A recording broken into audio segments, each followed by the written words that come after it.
What's going on, guys? It is Illuminostic, and this week I was IllumiGncarcerated for 48 hours, somehow both in a prison and a jail. So there's a place called heaven and a place called hell, a place called prison and a place called jail, and this week I went to all of them except for one. Um, because the jail was inside of a prison. So the first thing that I want to say about this experience is that I've gotten some reactions.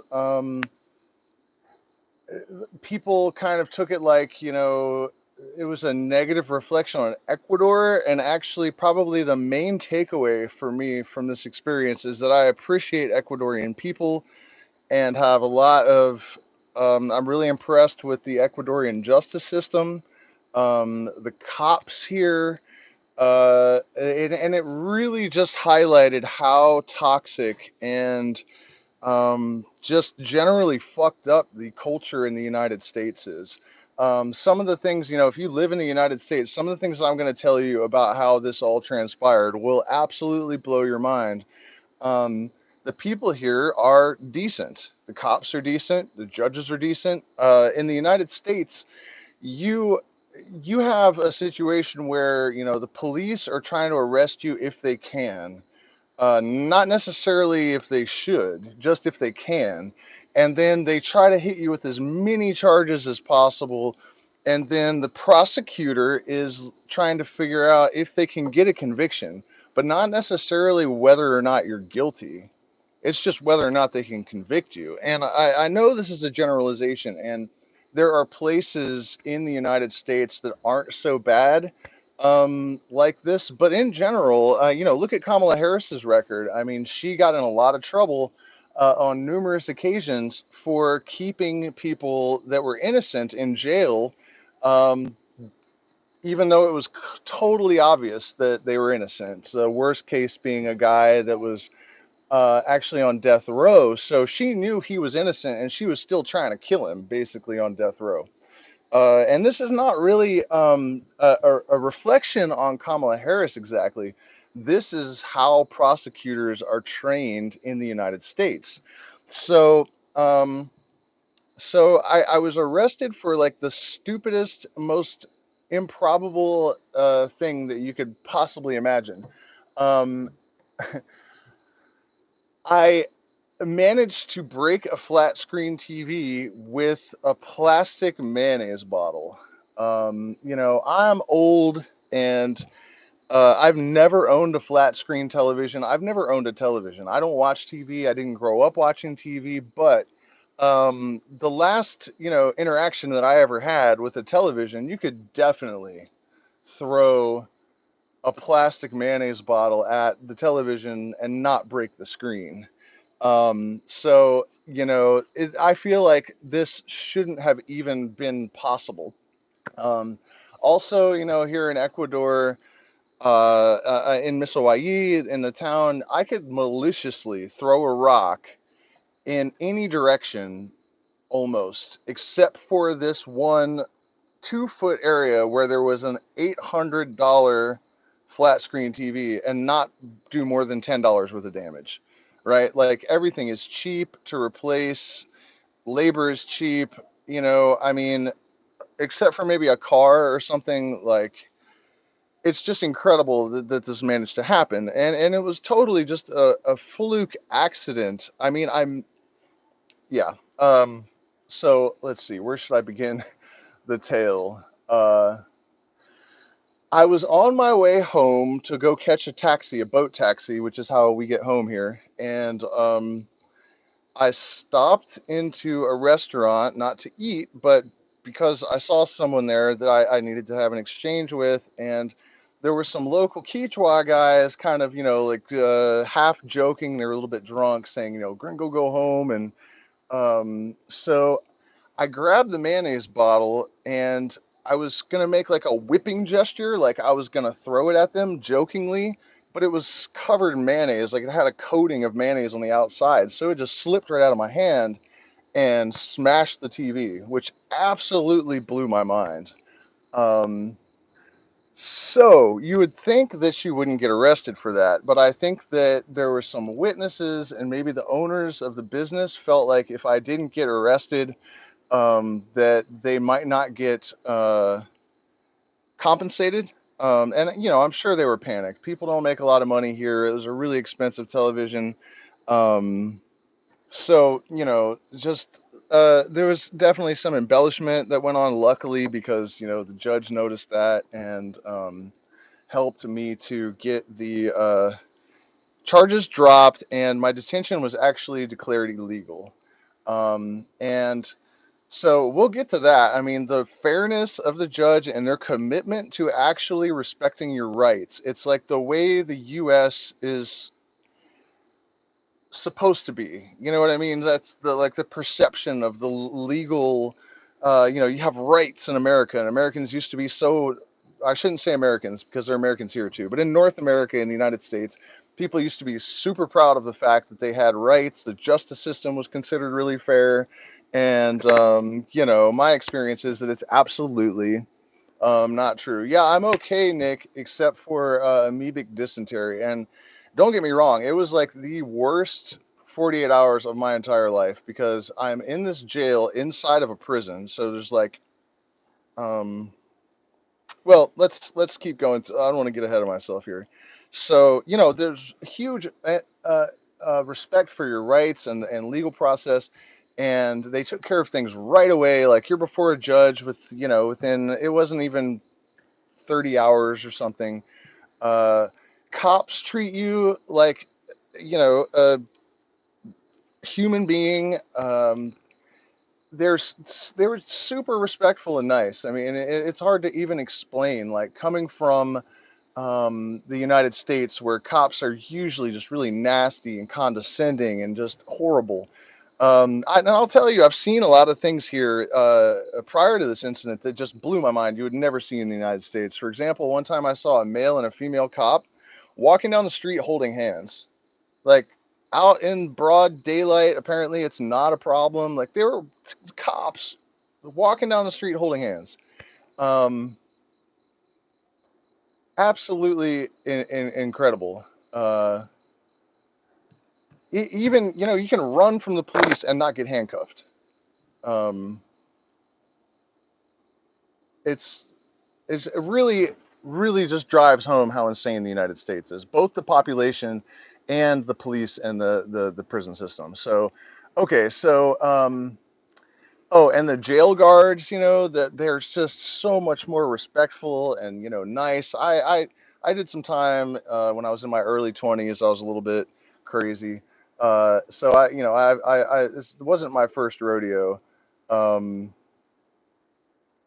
and so I know what they're like. And just I mean, one of the guards gave me his contact info as I was leaving the jail. Um, but yeah, so okay, so I get to the jail. Um,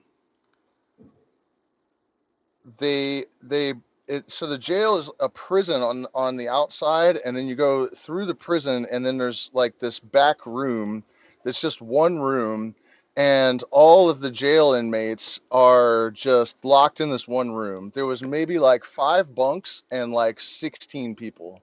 So there were literally two grown men sharing beds, right? Like sharing blankets. um, you could never, man. And in the United States, the inmates would be killing each other under those circumstances. I mean, it was just incredible how friendly and helpful. I was cold. One of the other inmates gave me a blanket. But so there's no cot on these beds. So they were like wooden planks with gaps between them, and then for some reason another like board running, another plank running across. So trying to lay on them was like literal torture. There was no way that you're gonna sleep, at least not for me. So that was also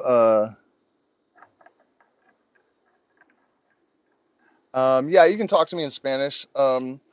That was also one of the really scary elements for me, that I felt like if I was in there for weeks, I would never sleep. I mean, the floor was wet.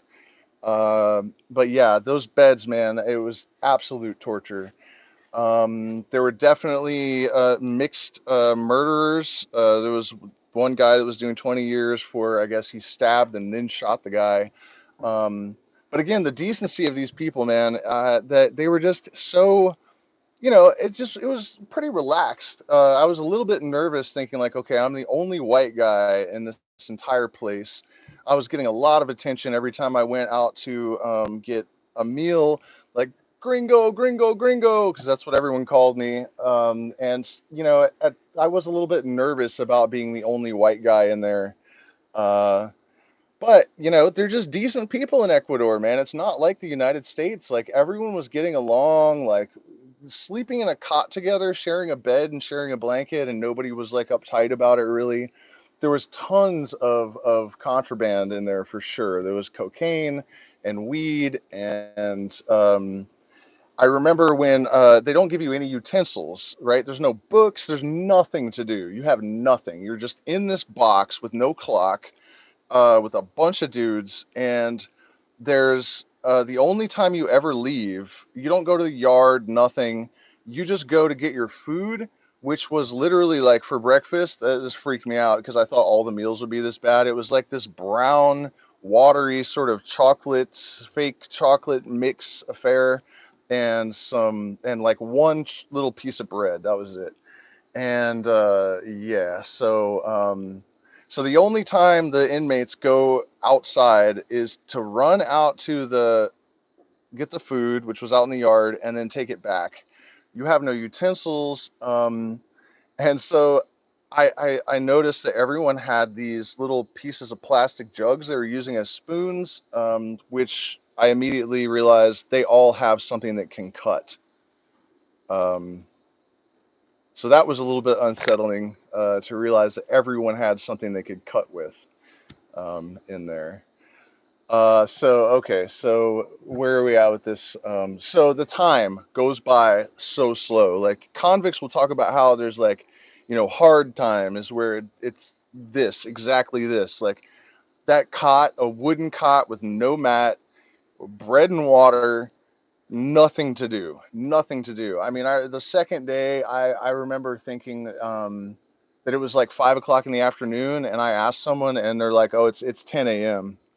And I'm just thinking, if I'm in here for months and months and months, um, I'm just gonna lose my mind. There's no way this will break me for sure. There's no way I can do this. And so I had no way to call anyone. I don't know my partner's phone number by heart. I didn't have my phone. You needed change to make a phone call, and the cops took all my change. So for the entire time I was in there, I had no idea how long it was going to be. And then finally, there's it's called an audiencia, I think, where you go out and the prosecutor's there, and then I had an attorney provided by the state, I guess. And so their offer was because, okay, let me back up to I did not admit guilt or say anything because I'm from the United States, and I honestly probably wouldn't have even gone to jail if I had just told the story. But you got to remember, I'm from the United States, and I just thought you just have to just shut up. You just can't say anything. And so that was probably a mistake. But so I go to have this video conference thing, and they're basically offering, if you pay for the TV, then we don't have a problem. And I was like, okay, no problem. And so they're like, okay, great. And I thought, okay, well, I'm going home now then. And so they took me back to the cell. And I was like, still thinking, okay, well, they're just gonna finish the paperwork, and then they'll come and release me, and I'll get to go home. And hours go by, we get another meal, and it's like chicken and rice, and it's pretty good actually. And started kind of talking to the other guys in there, realized they were all pretty cool, chill guys. Everybody's just stoned and kind of relaxing. Like the vibe in there was actually like really positive, which was also really mind blowing. Um, oh, I missed something key, you guys. I'm sorry. I know I'm a little all over the place. I'm a bit frazzled still from this experience, but when they took me to processing, right? So the night that I got arrested, um, when they took me to processing, I had handcuffs on, but then they took them off, right? And they put me in the car, this little pickup truck, to be moved to the jail.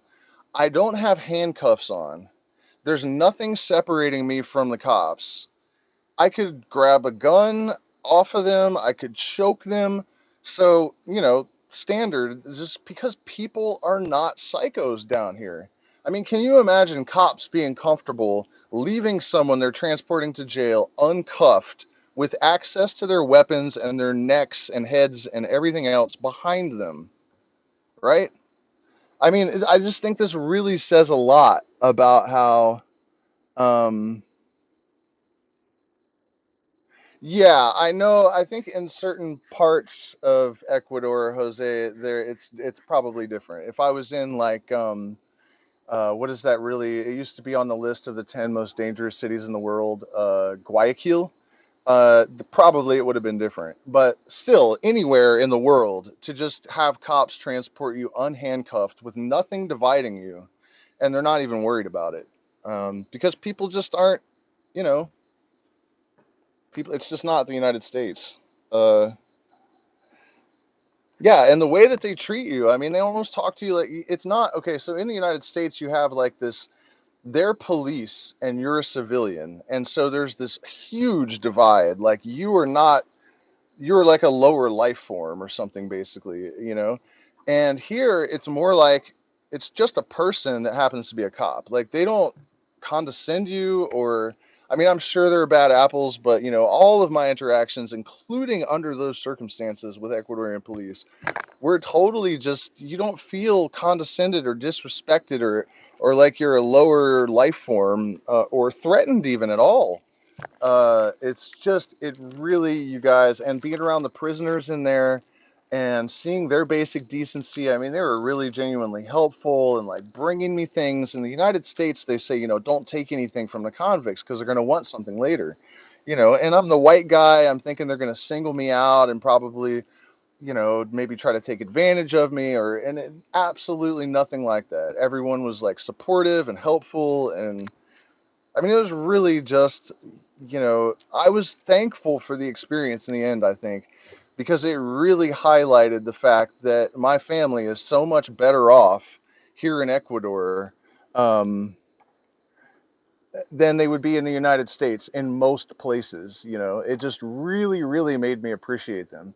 So, by the way, you guys, this did cost a lot of money, and the recent protests where they shut down the whole country, all of our guests had actually arrived to the airport, some of them actually, and so they had to go back.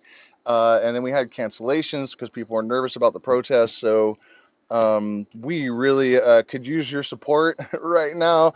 I did have to replace that TV because, accident or not, I definitely did break it. So at least please hit the like button, share, subscribe. You can join our Patreon, where you can access secret streams. We, go through Masonic secrets, using formerly secret books of the Freemasons, and analyze the Kabbalion, and generally talk about things that I would not tell the general public. Um, so do join our Patreon, like, share, subscribe. If you want to make a one-time contribution, we lost our entire income last month, and we still have to pay the overhead here. And then this incident, having to pay $800 unexpectedly. I mean, we're really just getting torpedoed, from all sides, to the extent that I considered making a GoFundMe because we're just really taking on water. And because these retreats are pretty long, those weeks were booked up well in advance. So we have nothing, then there are all these empty spaces. By the way, you guys, I just want to throw out there, in addition to the retreats, we have one large room here. So we like to just rent one room. So if you're visiting Ecuador, or you would like to come and check out the jungle, we do have one room that you can just rent, and then you're not paying like retreat prices. It's not very expensive, and it's an amazing place. Miss Hawaii is an amazing place. Um, Monkeys and caiman and lagoons and indigenous culture and uh, just incredible. Really blessed to be here. Very friendly cops, decent jails. Okay, so let's see what else. I know there was some more. Okay, so what happened with it is that they noticed that there was a little bit of like the testimony from the witnesses was a little bit weird. Like one person was claiming to have been in two places at once, and there's just some stuff that didn't add up in that regard. Because as I said, they were definitely trying to make it adding some stuff to make it seem malicious because I think they felt like I needed to have charges or maybe I wouldn't pay them. Um, but the judge noticed that I wasn't read my rights in English and declared the entire detention illegal. So that's what I mean about, they really do take, your rights seriously and respect that. And it was just really, really reassuring to see, how fair the lawyers were. Super cool. I really actually liked them. Most lawyers are just complete dirtbags. In my experience, and these guys were unpaid, right? He's just a public defender. And when the judge said he was going to throw out the make it an illegal detention, the public defender was like, yes. I was like, wow, really? He's like that invested that's his reaction. He's unpaid. You would never get that in the United States. In the U.S., the public defender is trying to get you put in prison. Like they're not trying to help you. They're working for the state and they're trying to push you into, at least in my experience as a kid when I did get in trouble. Um, I shouldn't have done any time or anything. I shouldn't have been convicted even. I actually had a prescription for the pills that I was given a felony and put in prison over. It was just a couple of Vicodin, I think, or Lortab or something. Just like 1.5, 7.5 milligram pills. Um, but the public defender, who's supposed to be your lawyer and protecting you, actually pressured me and scared me into taking this deal that resulted in 10 months in a maximum security prison for a nonviolent crime. Um, so yeah. Uh, okay. But let's talk about the actual experience of this and why. I mean, you have to look for the silver lining in things. I mean, it was definitely traumatic. Um, the time going by so slowly and not sleeping and just being in there in this one room with all of these guys. The worst thing is that I didn't know how long I was going to be there. And at one point, one of the trustees, which is like an inmate that is working with the prison or the jail, basically, they do some cop jobs, right, to lessen their sentence. I said, why haven't they let me out? The charges were dismissed. And he said, okay, I'll go ask. And he came back and he said, well, you have to pay $1,000 before they're going to let you out because you have to pay for the TV first. But I had no way to call anyone. I couldn't send an email. There's no way for me to contact anyone. And we don't have any money right now. Last month killed us. So I spent maybe like 5 hours thinking that, because of the protests cutting off our income last month, if I didn't get out of there within like a couple of days and start finding ways to get caught up financially, my partner wouldn't be able to pay the rent here. She would have to leave. I wouldn't know where she had gone. I'm the sole provider. So I mean, it was terrible to spend those 5 hours thinking like, can they really hold me indefinitely until somehow I can come up with this money if I can't even contact anyone? Like there's no way for me to even tell my partner, where I am. We have a 2.5 year old son. Like, absolute hell, But then the other side of that coin is that my appreciation for life and freedom and my commitment to not wasting any time and to being a better father and a better partner, and you know what I mean, it really like just drives all of that stuff when you really think that maybe you're not going to get a chance to do all those things again.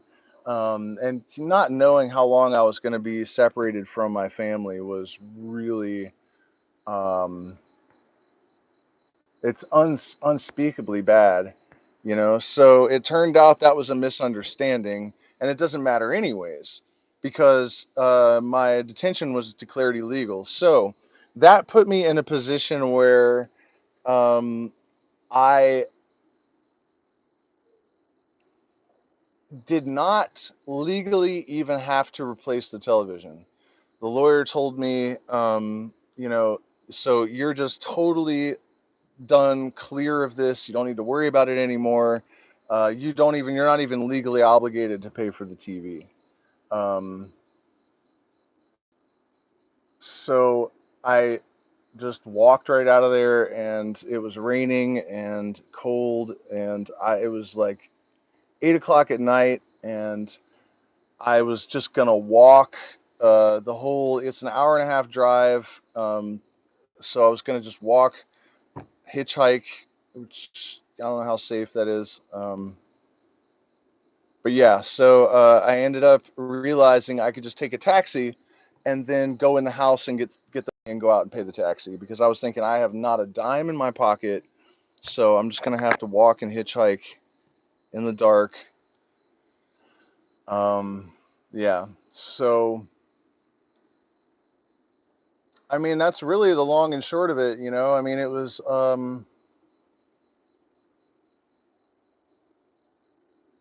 really eye-opening, just in terms of really seeing how screwed up the culture and the justice system and the police and everything are in the United States relative to a place where, everyone is super poor here, really, and they're just so much more fundamentally decent on average.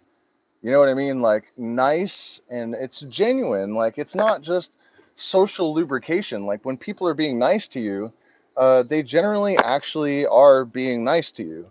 Um, the geniality, of the guards and the police and stuff, it really was just shocking, to be treated so well, especially under those circumstances. And to be fair to the people at the restaurant, I think, from their point of view, they probably didn't even hear these guys kind of teasing me. To them, it just looked like I was just suddenly crazy, maybe drunk. I passed a breathalyzer, so that's what people were saying. Oh, he's just totally borracho. I had one beer, but we were having ribs, so I had 4 beers I was going to bring home, and I had one on the way because it's just the best beer ever. And so I still had 3 out of the 4 beers. And so, that wasn't it. It was just a gesture that was intended to be a joke that just went horribly askew. Um, but to them, it just looked like, maybe I was mad because it took too long to get my food, and I'm like, gringo smash. So I understand why they were like, not that basically their deal was, they're like, we won't have you arrested if you pay us $1,000 right now. And I was also thinking, there's no way that TV costs $1,000. So that's why I thought at first they're just seizing an opportunity to try to extort a foreigner. But it turned out that it was a really expensive flat top, flat screen, whatever.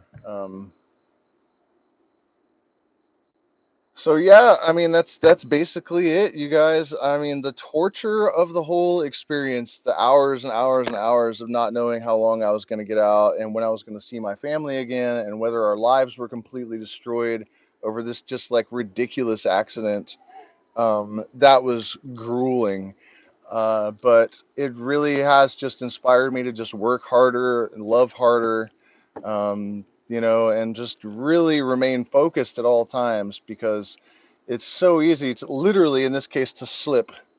If you just blink at the wrong moment in this life, you can lose your head.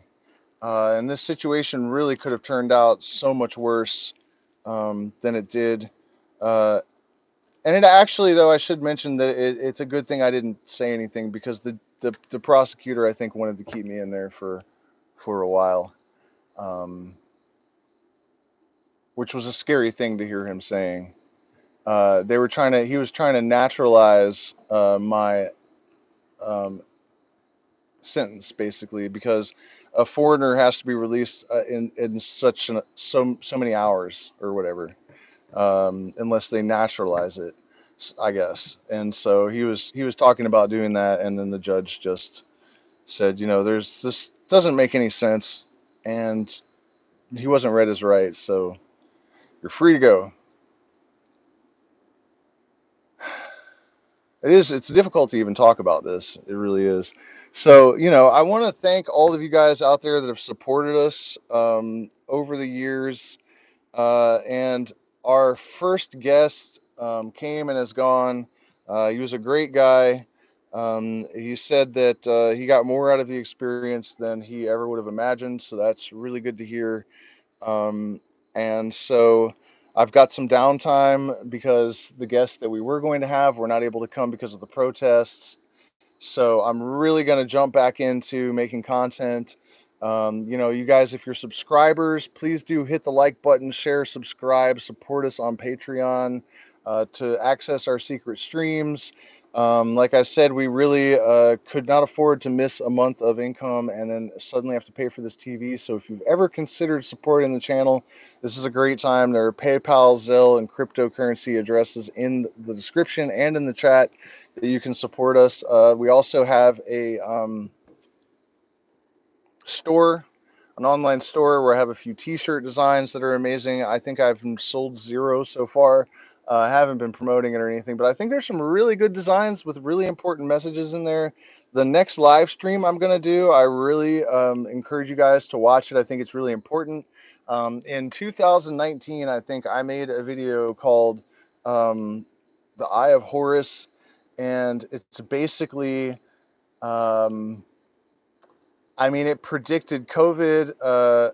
And the most important thing is that I suggested that what I expect to happen in the United States is that they were going to demonize the left and, probably put like the worst Democrat leaders that you've ever seen from that party in office, and then create all kinds of ludicrous narratives for the left to spew.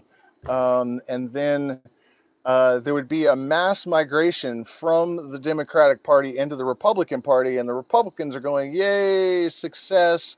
But, their IQ is actually 3% lower on average than the left. So they're being duped as well. So what's actually happening is the consolidation of power, and they have to create a one-party system before they can take it to the next level of fascism. And I predicted all of this way before it all started to happen. So I really think that it's a very strong possibility. If you guys want to be thoroughly freaked out, go back and watch that Eye of Horus video, share it with your friends, and just be like, look at how crazy it is. This guy called all this stuff a year before it all happened. Not trying to toot my own horn. It's just about watching patterns. You don't have to be a genius. You don't need to be psychic.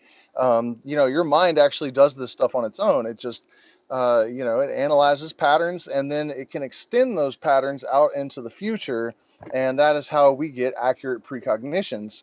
You don't have to invoke woo in order to understand this stuff. It doesn't have to be so mystical. In fact, Maynard James Keenan from Tool, they put out their album Fear Inoculum, which is the first track is about, it's, triple meaning really, but it's ostensibly about a virus that causes all this fear and causes people to be isolated. And it's really eerie that it came out a few months before COVID hit. But because it's not just about a virus, it's about a pandemic and also the effects on the psychology of the people and the politics. So super eerie. And he was asked about it. They're like, you precognize things, a lot. And he basically just said, these practices like meditation and taking psychedelics, the mind just sees patterns, and then your subconscious can extend the patterns out and make accurate predictions, um, by doing so. So it's not woo. It's just having access to more of our minds. This is one of the things that plant medicine does for people. Meditation does it for people, is to create a bridge between the two hemispheres of the mind, so that there's more clear communication, and so you end up having a lot of insights and the ability to sort of anticipate things that are coming down the drain pipe. Um, So yeah, you guys, that's it. I'm thoroughly broke due to the protests and the buying of the TV, but everything is okay. I'm inspired to live better and more fully. Um, so overall, it's sort of a positive experience. At least I'm trying to make the best of it. If you guys want to do some like AMA for a few minutes, I'm down with that. If you have any questions about any of the stuff that I talk about on the channel, I'll be glad to do that. I want to also let you guys know that I do teach online guitar lessons, and I do. I don't want to call it life coaching because I think that's really I would prefer not to associate myself with that. Most people that call themselves life coaches are not qualified to tie their own shoes. But a sort of spiritual guide, I don't like that either. But let's call it integration. I'm very, very, very adept at this, and I've been doing a lot of one-on-one sessions with people lately. Call it consulting, I guess. And they've benefited from it dramatically. It's really fulfilling for me to do that. I really like the one-on-one interactions with the people out there in YouTube land. It's really a cool thing to do. So yeah, there's that stuff. Trying to get the music channel going. Again, I'm going to do reactions, but they're not going to be reactions like music that I've never seen before. It's going to be more along the lines of, say, like Third Eye by Tool, that has a lot of meanings that if you haven't studied certain traditions of the occult and mysticism, you're not going to catch all the meanings. And I'll also explain how it is that, for example, geometrical structures can be created that are sort of visible in the mind's eye using odd time signatures and polyrhythmic relationships to draw basically occult symbols that are sort of 3D. It's called programmatic music when you make music that actually represents images. There are composers that make the most famous programmatic piece, I think, because they did a really good job, is this. It's supposed to be four people riding in a convertible, and they have to slam on their brakes when they come to the stop sign, and the guy's toupee flies off, and it's supposed to be a musical representation of that. And so, the Grateful Dead had a song called Bird Song, where during the improvisations you can actually hear the wings of the bird flapping, and it's like, doing like loops in the sky. And I heard one version where they managed to, it lands on a perch, right? And it rolls down. It sort of rolls up into a ball and rolls down this spiral sort of ramp. And when it hits the bottom, there's like a little moment of silence, and it sounds like it's caught after the moment of silence in a net that goes like it stretches, bends, and then wah, wah, wah, wah, until it's still, and then the melody drops out of that. And it's totally improvised, completely extraordinary, and it's crystal clear what's happening. So, anyways, how this programmatic music works, I'll go deep into kind of the theory of metaphysical music, because there are ways to base music on fundamental laws and to embody the macroscopic universe in the microscopic universe of the song. And for example, the Grateful Dead, again, you know, they might start with 11, and then they would drop a beat until there was only one, and this created this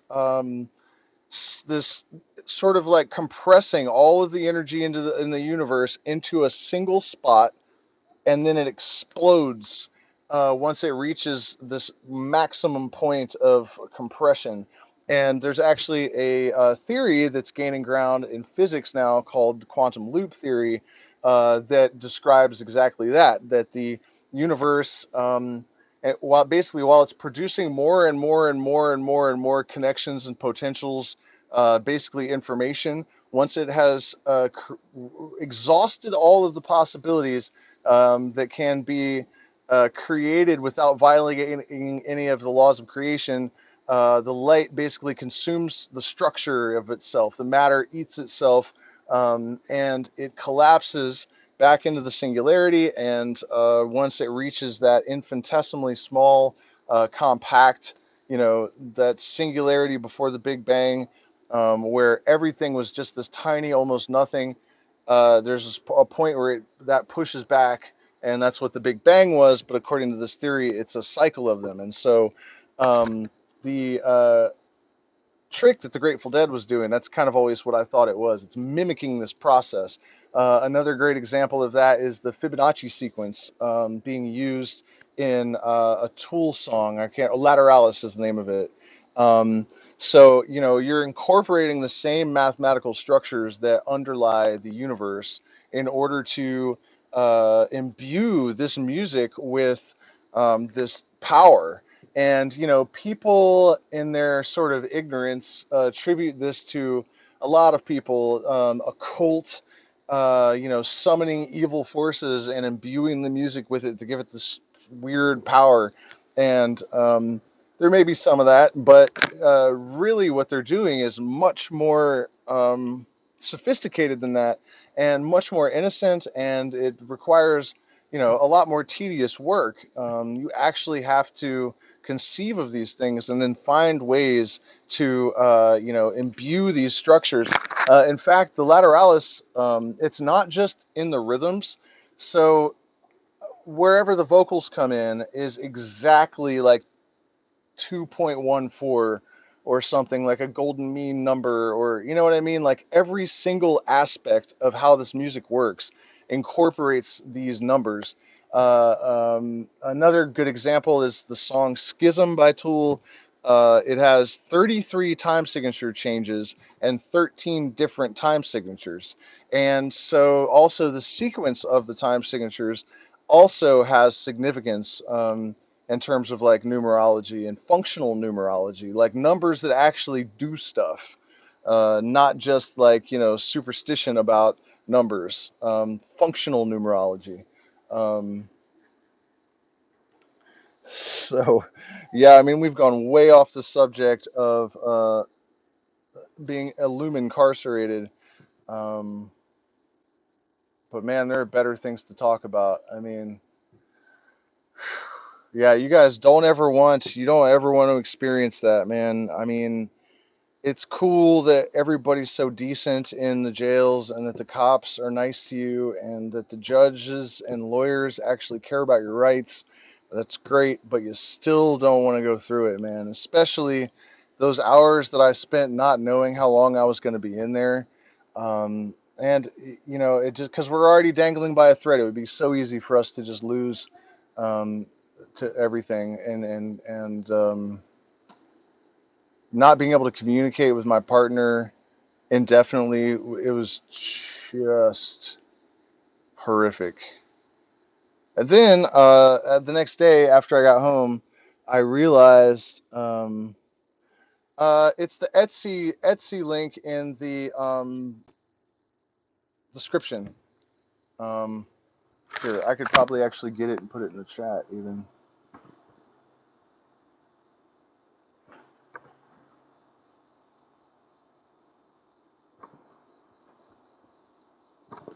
Let's see. Oh yeah, it's the long version. I don't know why it does that when you try to copy. Um, links. You know, I should just know this stuff, right?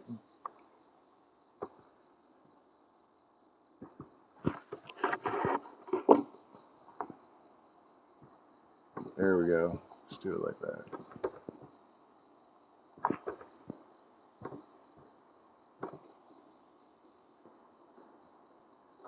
Yeah. So, you've talked about the 1111 synchronicities, and you have a lot of people who talk about the significance of other repeating numbers. Yeah, there is something to that, man, and it's an absolutely crazy thing. It's you know, the real Western mystery traditions are not about flaky woo, like new agey kind of fluff. It's just as deterministic, or it's cause and effect. It is expressions of the underlying the gears, and cogs that make the universal machine work. Um, that's what this stuff really is. So 1111, if you look at the two 11s, I mean, there's a lot of stuff that's represented here, but basically the connection with 1111 and synchronicities, and the reason that people experience synchronicities when they are first awakening, well, and then forever after, is that the hemisync, the two hemispheres of the brain, or you could think of it as the conscious mind and the subconscious mind, are communicating more. When you take LSD or psilocybin, there is electrical activity in parts of the brain where there never is otherwise. Like, people that have taken psychedelics have literally used parts of their brain that people that have not taken them have never used. Right? So this is very good scientific evidence for the hard fact that psychedelics expand consciousness. Right? So, um, what 1111 represents is the fact that it is symmetry. And symmetry is so important in the universe. Order is basically symmetry, right? And beauty is symmetry. Like, the human brain recognizes another human face as beautiful depending on how symmetrical it is, right? Symmetry is everything. And so when you experience synchronicities where there are these completely impossible, oftentimes impossible level coincidences that also have meaning, and you're just going, there's no way this is just a regular coincidence. It's because there is symmetry between your inner being and your external world. That is what these synchronicities really are, and an awareness of that. And it's increased when you have communication, between the conscious and subconscious mind. Another clue to this is the Hermetic principle that the all is mind, that the universe is somehow fundamentally made of consciousness. Um, so this symmetry between your internal universe and your external universe. This is the 11 and the 11, right? There are supposedly 11 dimensions. And on the Kabbalistic tree of life, there are 10 sephirot, right? But there's an 11th called Da'at. 11 is the number of magical expansion. It is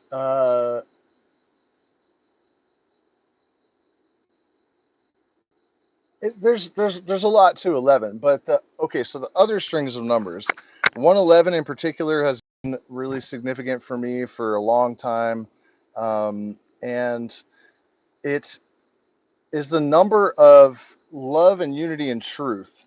Um, there's a Kabbalistic formula, where unity plus truth plus love equals 111, which is one of the numerical values for the one of the names of God in Hebrew, right? So it's like love, unity, and truth equals God. And so these numbers, we know that behind everything in the universe lies number. So it really isn't that difficult to see how you could have, a rational understanding of how these numbers connect to events and thoughts. In ways that are difficult to understand. But a super cool element of this, and something that really helped to convince me, um, way before there was an internet. Right on, Raul. I really appreciate that. Um, Way before there was an internet, I did find this video on the internet, but it was taken well before there was an internet, like maybe 1992 or something. And it was an interview with Maynard James Keenan from Tool. And I had experienced this way before. I never used the internet until like 2012. I never watched television as a kid. We didn't have computers in our house. I didn't see any reason to. I know it's kind of hard to believe, but it's true. I just had no interest in it, and I just didn't do it. My first Facebook account was in 2011 or 2012. Um, so point being, when I was going through my like really intense awakening phase, I guess, where these synchronicities are just going crazy and the strings of numbers are happening, right? I didn't have the internet there to plant ideas in my head, which was, I think, retrospectively really important because I am very critical. Skeptical, and I use critical thinking, as everyone should, even to navigate our spiritual waters. That's a huge mistake that so many people make, that they sort of abandon logic and rational thinking and critical thinking when they're on their spiritual journey, because there's a popular narrative, for example, that whatever you believe is just true just because you believe it. And that's completely just the most brain dead thing I've ever heard in my life. Absolutely not true. Well, not absolutely not true. There's an element of truth to it, but you know what I mean. So this thing with the strings of numbers, I had experienced it, right? And I had noticed that, like, if something was like true, I would maybe see a 111, and the other numbers would pop up at specific times, and they always corresponded with the same type of energy, right? So an 1111 is really, really commonly, it happens with coincidences, right? I have an extraordinary moment captured in one of my videos called the Phoenix Process, where I say that even thinking about this stuff like 1111 can provoke these synchronicities. And later I was looking through the video to find where to put a card, because I knew I had mentioned 1111 and I wanted to connect a link to my 1111 video. And eventually I realized that at exactly the 11:11 minute marker, if you click on it, I say 11:11, and I'm literally saying that, just thinking about this stuff can provoke it to happen. So, uh, and people have accused me of editing that in there, but I don't edit the videos, so you would have to now accuse me of conspiring with people to do this. And also, it's obviously shot in 4 different locations over, weeks. And so, man, we really would have had to. I mean, if you watch the video, I think you can pretty much tell that it would have been so difficult to do that, because of the flow of the video. And I mean, it's 33 minutes long or something. It's just ridiculous to say that. And it's perfect. You click on 1111 and it's 1111. The beginning of the word's not cut off, you know what I mean? And it happens twice. A little bit later in the video, I'm talking about a focus meditation where you freeze an image in your mind and try to hold it. And as soon as I say that, there's a glitch in the video and my face freezes for a few seconds. So, you know what I mean? Like, this stuff is real as hell. And what I was saying is, sorry, I keep going off on these side tangents, but the strings of numbers,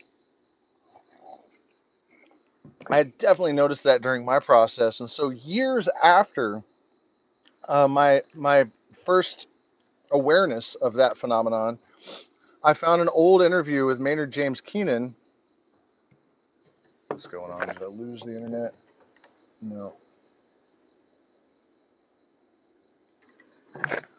I found an old interview of Maynard James Keenan where he is, yeah,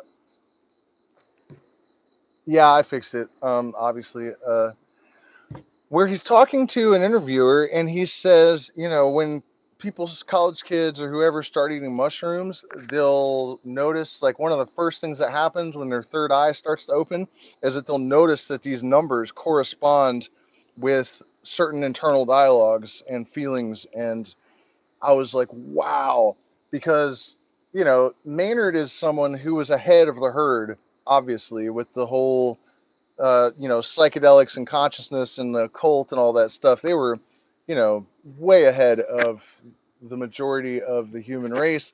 That's how they end up in that position of being tool, you know.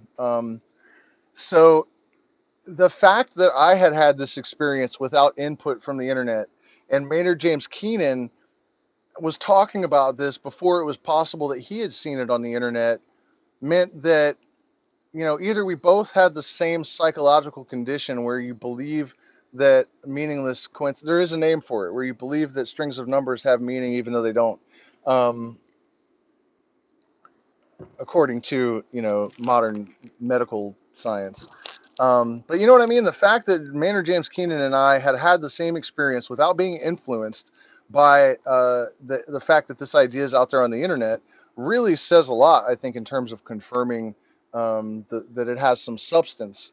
And you know, I'm really grateful for that. That I when I was going through my process, that I didn't use the internet because I know that the experiences that I had were not influence. That, you know what I mean, like once you hear about synchronicities, and I see this happen a lot, people start looking for them everywhere and even creating them, which is so corny and just obnoxious. You know, a lot of people around me were doing that during, you know, the peak of my process, and it got on my nerves so bad that, you know, it's like everyone wanted it to be happening to them as well. And I think it did, but later. And so, you know what I mean, they were all kind of just projecting this stuff everywhere, and for some reason it just really annoyed me.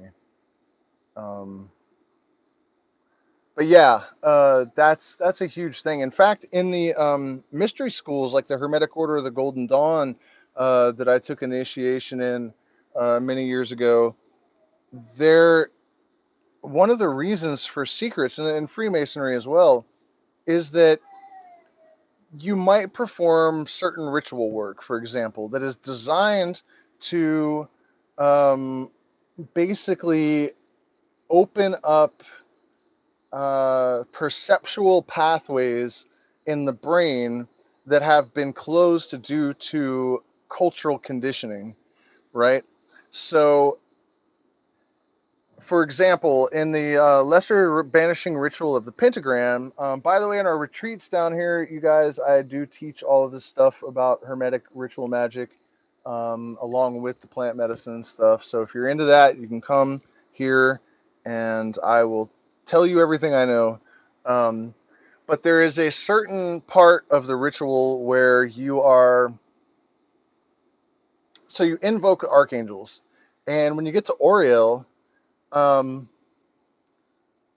there's often a certain thing that is seen in association with that in your mind's eye, right? It's not like you're like seeing it out, and it's just on the plane of the imagination, but you're visualizing this archangel, you know, dressed in earth tones and maybe standing beside a mountain, or, you know, just all the associations of earth and fertility, and sometimes holding wheat or something. Um, but then suddenly there's all these things that I'm not going to say what they are because I don't want to ruin it for people. But that's the point. Like, they will write this stuff in a sealed envelope, and then when you get to that, when you have success in the ritual, you will open the envelope and you will discover that they knew what you were going to see in association with that angel. And so it sort of proves that there's something going on, that there's some reality to these practices, and it also provokes a lot of questions.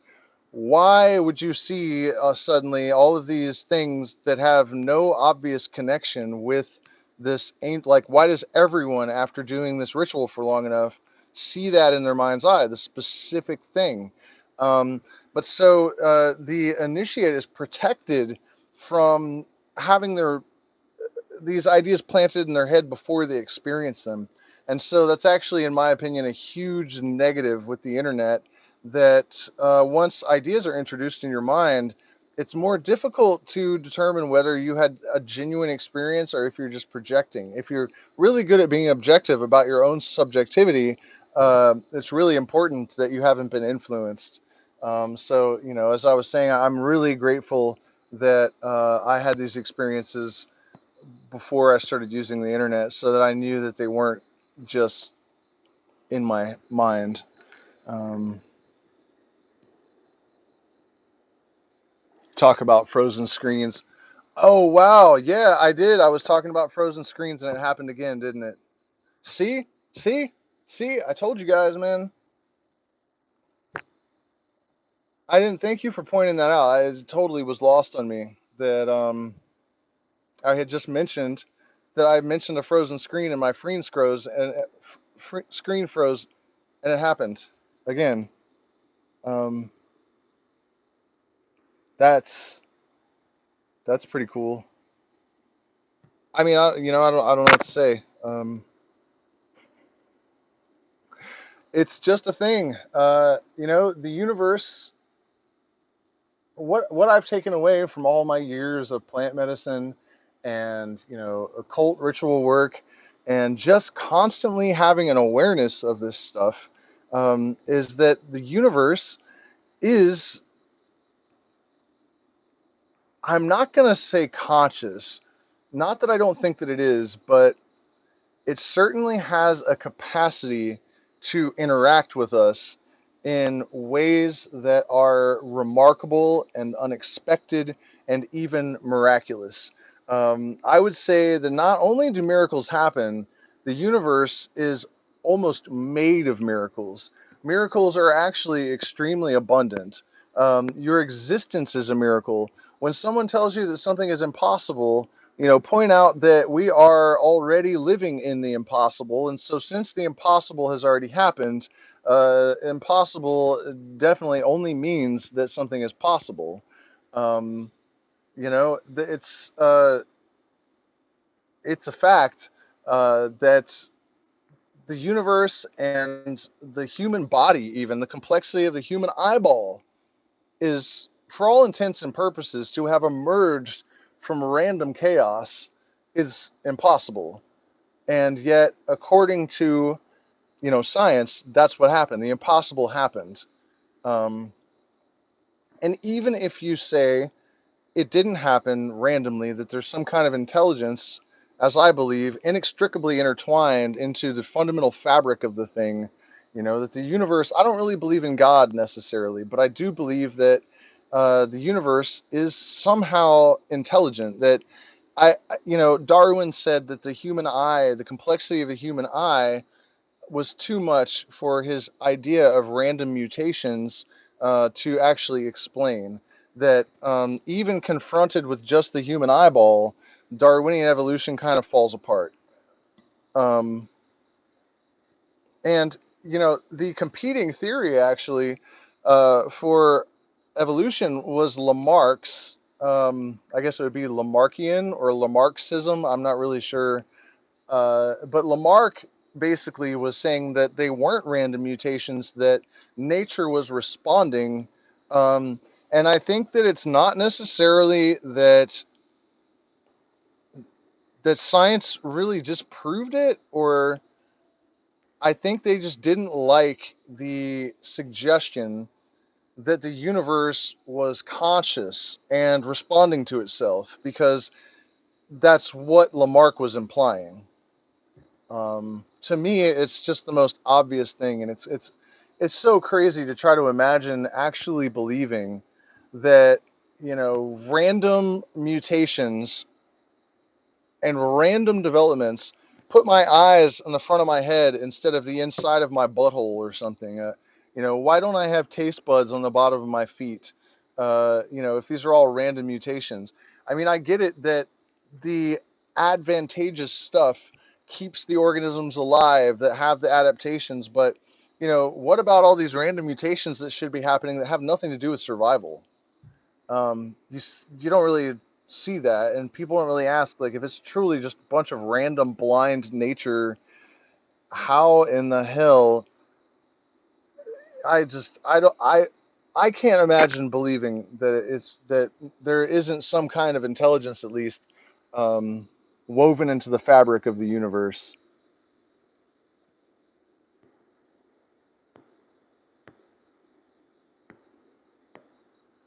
Um, yeah, Fernando. I mean, I'm generally positive. I'm kind of stressed because, you know, the protest here resulted, as I've said earlier in the stream, in incoming guests getting sent back and some cancellations. So we're not really in good shape, and in this situation with having to replace the TV, we're definitely we're dangling by a very very thin thread at the moment for sure. Um, and I'm not thrilled about that because we really had high expectations and things were going really well.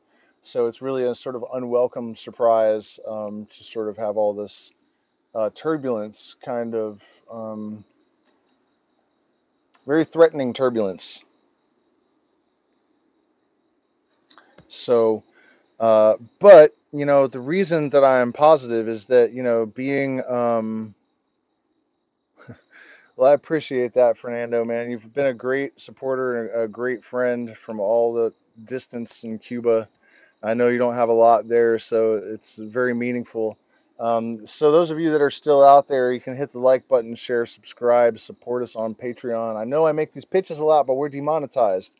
So you know, I spend all this time, you know, making videos and doing these live streams, and I don't have the super chat for people to easily make a contribution. So I know it's an extra step for you guys to have to get in the description and go through PayPal or Zelle or whatever. But if you appreciate our mission, we need you to do that so that we can stay alive. Because staying alive is essential to for doing stuff. You have to be alive. It's one of those contingencies of being in a 3D universe. I'm looking for questions here to see if anyone.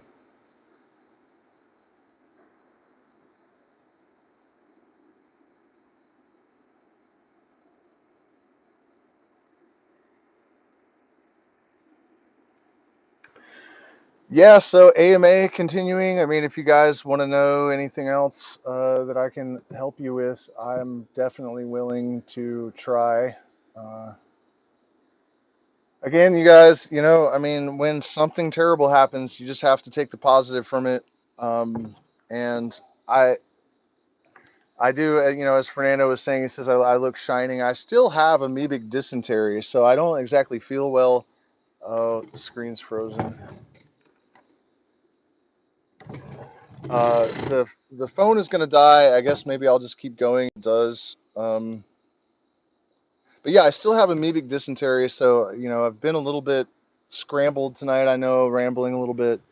But you know, Fernando commented that I'm shining, and that's because I'm just inspired to you know be better, live better, you know, be more connected to my family, um, to, you know, I mean, I'm, you know, super guilty, you guys, of not using all of the wisdom and all of the techniques and even the plant medicine that I have to use as tools to my fullest capability. And I do have a legitimate excuse. You know, I was very sick for a number of years, and it's only in the last couple of months that I realized how much damage was actually done, how depressed I'd become, you know, my lack of interest in music and all of the things that used to keep my spirit going. I had just completely lost all of that, and I guess I thought that as I started to feel better, that I would just recover magically,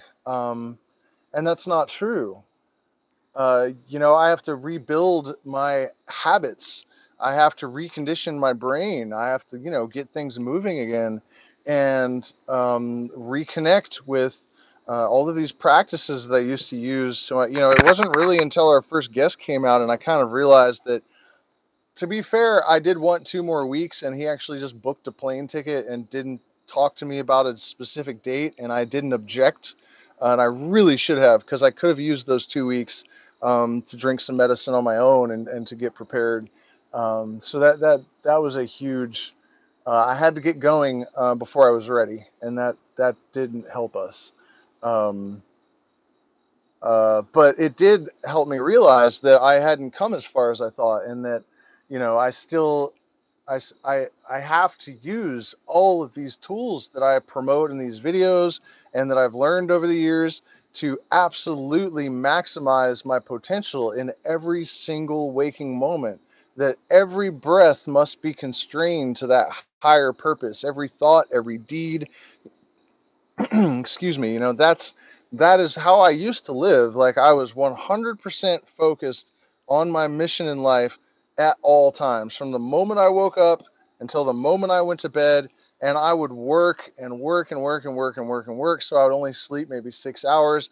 And I might be, running a grow in Northern California, practicing a band 60 hours a week, not even exaggerating. We would play, like, well, maybe not 60 hours a week, but let's see, like 6 hours a day, and sometimes 12 hours, like on the weekend. We would play 4 to 6 hours almost every single day, and then up to 10 or 12 hours on Saturday and Sunday, plus gigs. Plus, I would work and I was running this grow. You know what I mean? Like, just a maniac. And then reading and learn. I don't even know how I did it, but that's how I've lived for a very long time. Just constant productivity, and and I think not being able to do that really weighed heavily on my soul. And so now, I'm realizing I have to, like, really commit and step up to um, reconditioning myself to make up for all that lost time and to really start reaching my highest potential again. And I've been feeling kind of defeated, I think. Um, and also feeling like, after losing those years, maybe I wouldn't ever get back to my peak performance. And why should I even, want to live if I can't be at my best anymore? I mean, it was all really weighing on me. Being ill for years, man, it really took a lot out of me. So, this going to jail and having to worry about being separated from my family, it really inspired me to step up my efforts.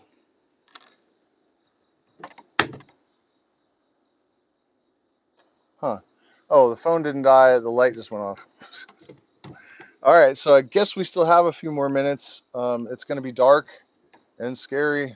Ooh. Um,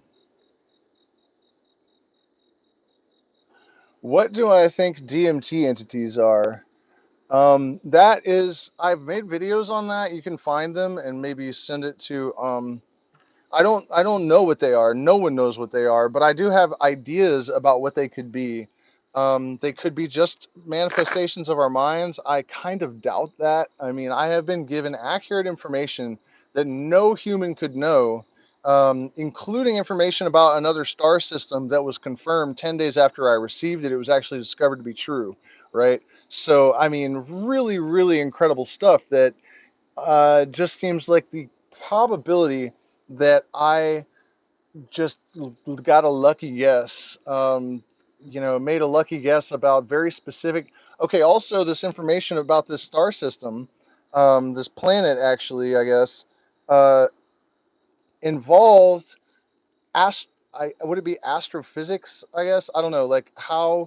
All right, so it was basically, I was told that Sirius A and B, right? There's long suspected to be a third um, celestial body there, but they weren't sure. But you can see the wobble on Sirius B, I think it is, that indicates that there's probably something else there.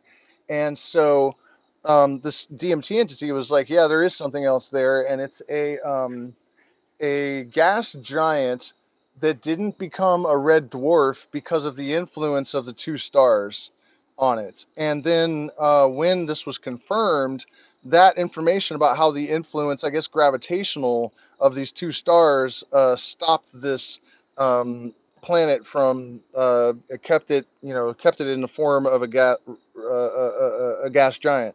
And I would not know that. You know what I mean? Like I don't know that would have that effect. So for me to have just like randomly made up this accurate information that would have required that I have a background in science that I do not have, that was confirmed 10 days later, it's I don't see that as being possible. But it doesn't prove that the DMT entity is real.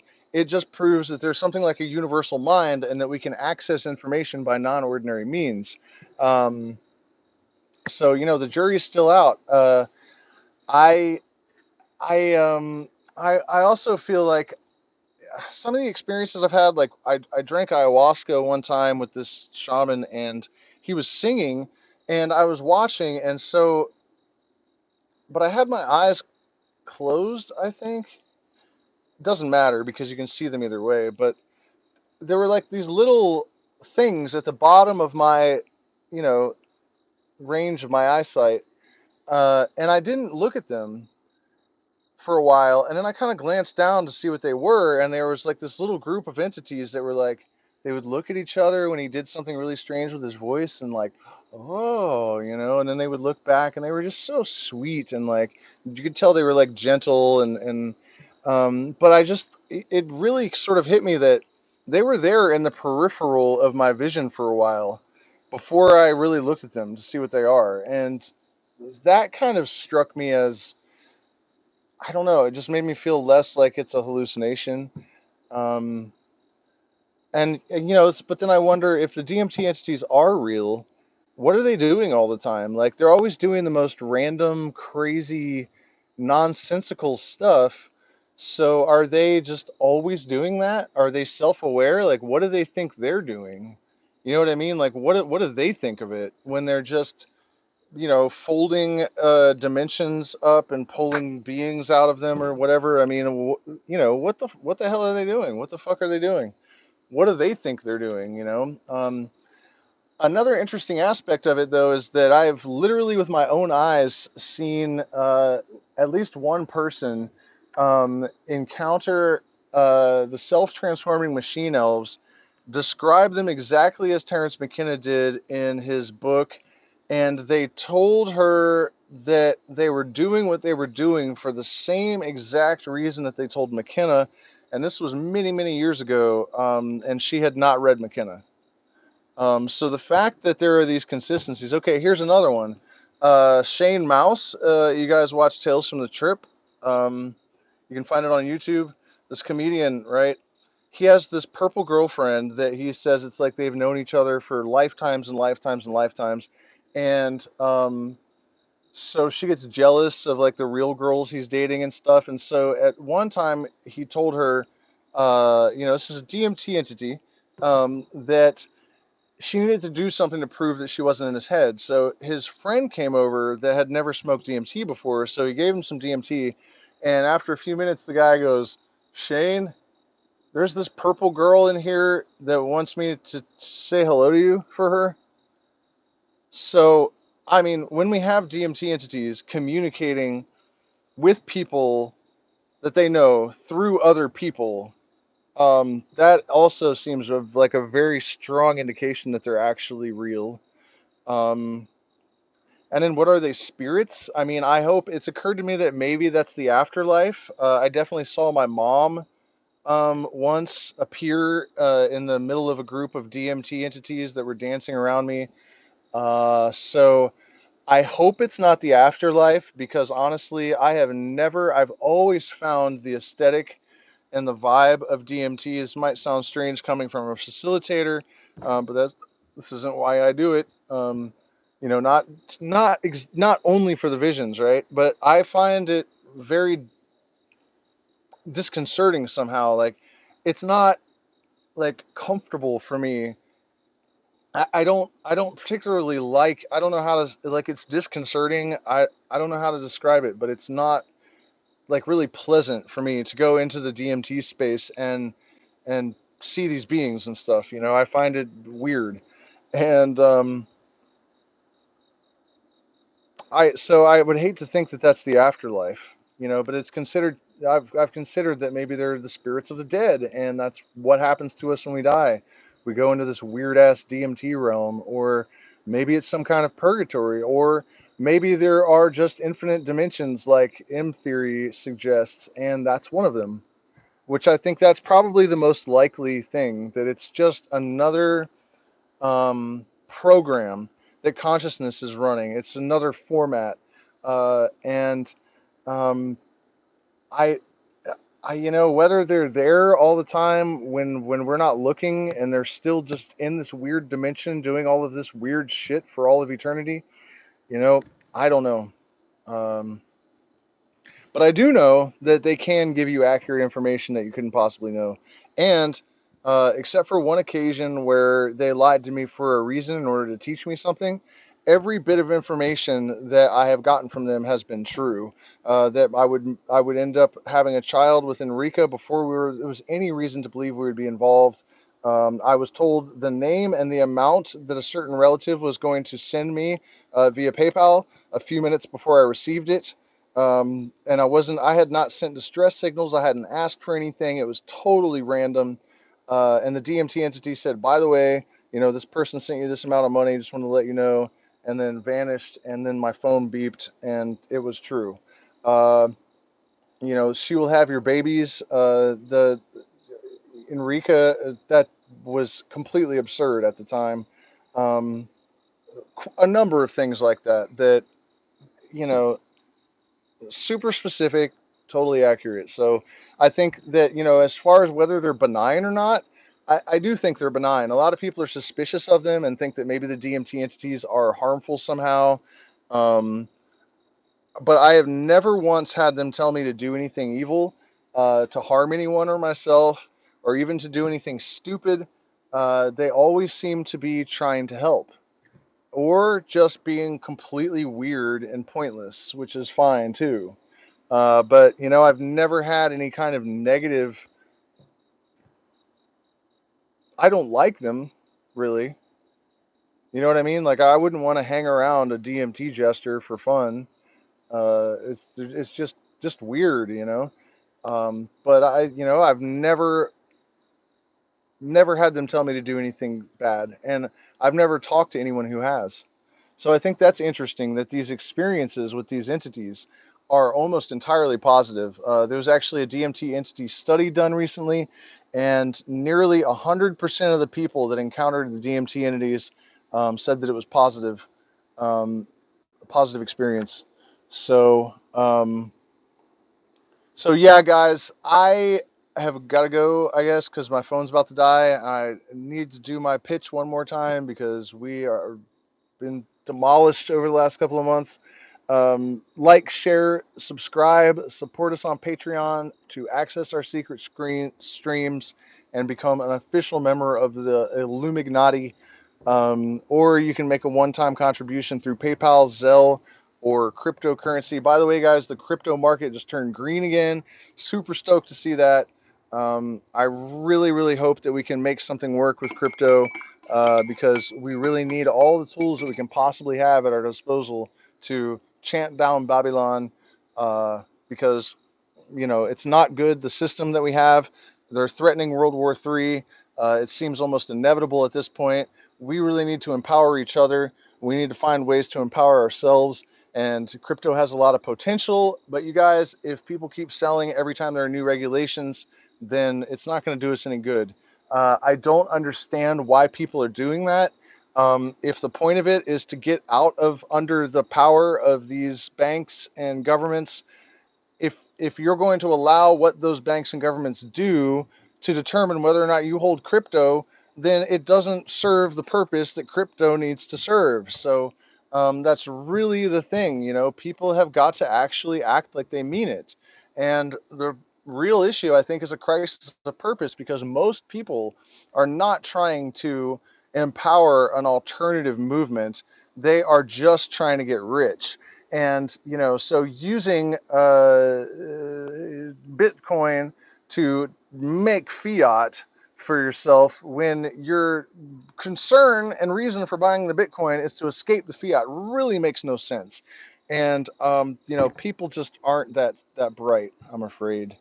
Um, so yeah, guys, thank you so much for spending this time with me, and thank you for the support. And I will see you guys again very soon.